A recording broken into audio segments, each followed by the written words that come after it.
Hey everyone, Scoop Planners here. Today I made the world's blackest black. So let's do it.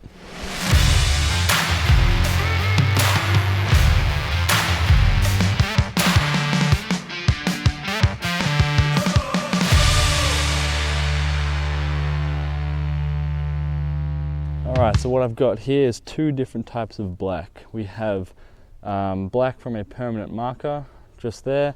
And then on this piece of paper here, we have some of my homemade black here. The way I'm going to demonstrate just how black this is a bit crude, but it's all I can do with my capabilities at this current point in time. So I just have my phone here with the flashlight on, as you can see that. So I'll shine it over the permanent marker black there, just on the left. Now notice when I do this, you can see reflections immediately right off there, and of course the big bright light around it. But yeah, you can see that is fair and square definitely reflecting that light, because you can it reveals textures and whatnot on that color.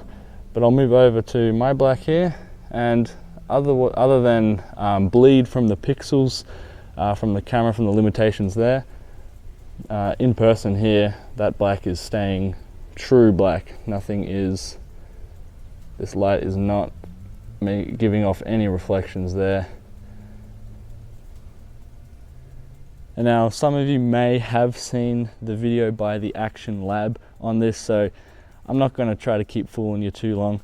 So what I have here, this piece of paper, genuinely does have some permanent marker on that. But if you've noticed underneath the pieces of paper, I got this box that was just propping up that permanent marker piece of paper. But this box here, there's nothing actually on the paper there. It's just a hole on top of another hole. But if you do notice, this hole here is black. And this isn't just some kind of elaborate hoax. There is actually some scientific merit here. This demonstration is pretty much the closest I can get to what is known as a black body. Essentially what that is it's a perfect absorber. So all incoming light, all incoming radiation, everything that comes into contact with it gets absorbed.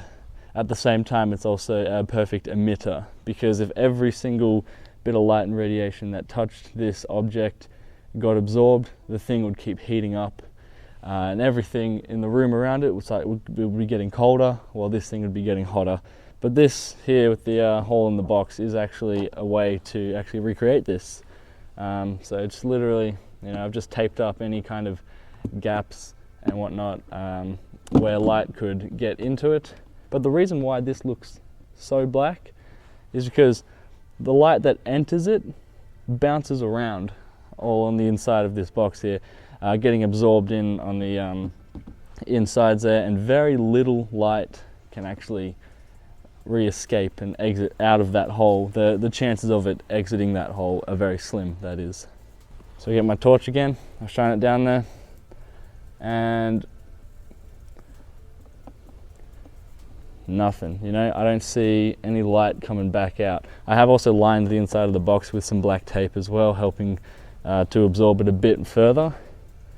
Something really important here though with black bodies is they do not reflect anything. So with the test from the torch and this permanent marker here, you could see this was reflecting stuff. So this is not a black body or a good representation of one.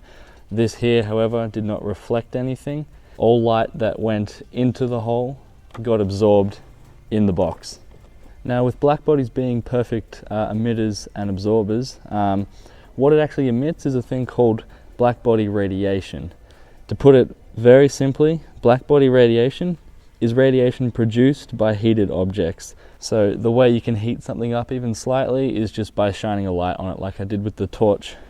And the reason why blackbody radiation is important is because they allow us to calculate the exact energy released by anything at a particular temperature.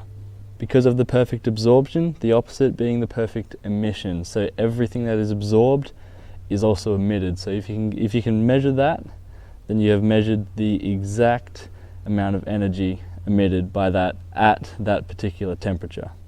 Well, that just about does it for this video. Hopefully this hasn't been too confusing or a bit choppy in here and there.